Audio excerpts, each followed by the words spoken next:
Welcome to Sravani's media. భారతీయులకు entertainment అంటే టక్కున గుర్తుకు వచ్చేది సినిమా. భాష ఏదైనా సరే సినిమా ప్రేమికులు ఉన్నారు. సినీ నటులను ఆరాధిస్తారు. తమ అభిమాన హీరో సినిమా కోసం 1000 కళ్లతో ఎదురు చూస్తారు. ఇక చిన్న పెద్ద అనే తేడా లేకుండా ప్రతి సినిమాను చూసేవాళ్లు కొందరున్నారు. ఇక తాజాగా సినిమా చూసే ముందు రేటింగ్, రివ్యూల పైన కూడా ఎక్కువగా చర్చించుకుంటున్నారు. సినిమా రిలీజ్ అయిన వెంటనే క్రిటిక్స్ పేరుతో కొందరు ఆ సినిమాను ఓ రేటింగ్ ఇస్తారు.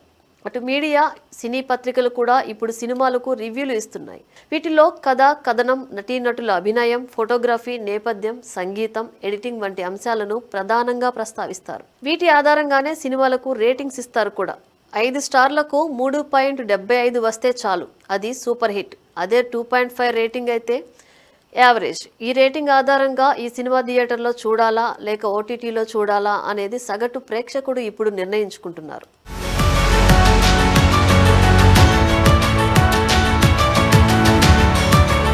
ఈ రేటింగు కేటాయింపులో అక్రమాలు అనే వార్త సినీ పరిశ్రమలో పెద్ద దుమారం రేపుతోంది. నిజానికి రేటింగ్, రివ్యూ అనేది ఇప్పుడు కొత్తగా ప్రారంభం కాలేదు. చాలా రోజులుగా సినీ పరిశ్రమను వేధిస్తున్న సమస్య. ఎంత పెద్ద సినిమా అయినా సరే దానికి ప్రేక్షకుల ఆదరణ రావాలంటే మంచి మార్కులు పడాల్సిందే. అలా జరగాలంటే ఆ సినిమా నిర్మాత దక్షిణ సమర్పించుకోవాల్సిందే. లేదంటే సినిమాకు నెగిటివ్ రివ్యూలు, యావరేజ్, బిలో యావరేజ్ రేటింగ్ ఇస్తారు. దాని ప్రభావం సినిమా కలెక్షన్ మీద పడుతుంది. థియేటర్లు ఖాళీ. దీంతో నిర్మాత దివాళా. ఈ పరిస్థితి నుంచి తప్పించుకోవాలంటే నిర్మాతలు, క్రిటిక్స్, టికెట్ బుకింగ్ సంస్థలకు లంచాల రూపంలో లక్షల రూపాయలు సమర్పించుకోవాల్సిందే. తాజాగా ఇదే విషయాన్ని ఓ సినీ నిర్మాత బహిరంగంగానే వెల్లడించారు. ఇలా లంచం ఇవ్వకపోతే సినిమాకు నెగిటివ్ మార్కులు వేస్తామని బెదిరిస్తున్నారంటూ ఆవేదన వ్యక్తం చేస్తున్నారు కూడా.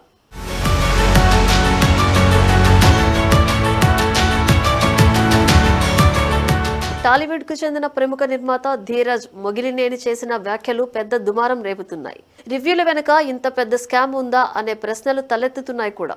ఓ యూట్యూబ్ ఛానల్కు ఇచ్చిన ఇంటర్వ్యూలో ధీరజ్ మొగిలినేని సినిమా నిర్మాతలు పడుతున్న కష్టాలను వివరించారు.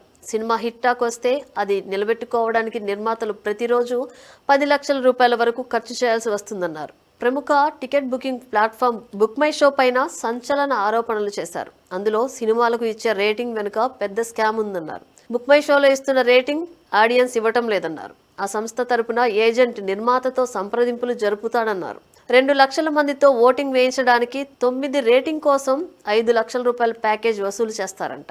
ఆ ప్యాకేజ్ కూడా కేవలం 2 రోజులు మాత్రమే ఉంటుందన్నారు. ఈ 2 రోజుల తర్వాత రేటింగ్ 8.6కు పడేస్తారని, అదేమని అడిగితే మీరు 2 రోజులకే ఇచ్చారు, ఇప్పుడు సినిమాకు నెగిటివ్ రేటింగ్స్ వస్తున్నాయని బెదిరిస్తారట. నిజానికి నెగిటివ్ రేటింగ్ ఎవరు ఇవ్వరని, నిర్మాతను బెదిరించి డబ్బులు వసూలు చేసేందుకు సంస్థ ప్రతినిధులే ఇలా చేస్తారని ఆరోపించారు. సినిమా థియేటర్లో నడుస్తున్నంత వరకు నిర్మాత నుంచి డబ్బులు వసూలు చేసేందుకు ఇదో పెద్ద స్కామ్ అని ధీరజ్ వ్యాఖ్యానించారు. ప్రతిరోజు 2 నుంచి 3 లక్షలు ఇస్తేనే రేటింగ్ ఉంటుందని, లేదంటే నెగిటివ్ పేరుతో బెదిరిస్తారని ధీరజ్ మొగిలినేని ఆరోపించారు. కాబట్టి సినిమా రివ్యూలు, రేటింగ్లు చూసి మోసపోవద్దని, సినిమా చూడాలనుకుంటే చూడాలి తప్ప రేటింగ్, రివ్యూల ఆధారంగా చూడొద్దని విజ్ఞప్తి చేశారు.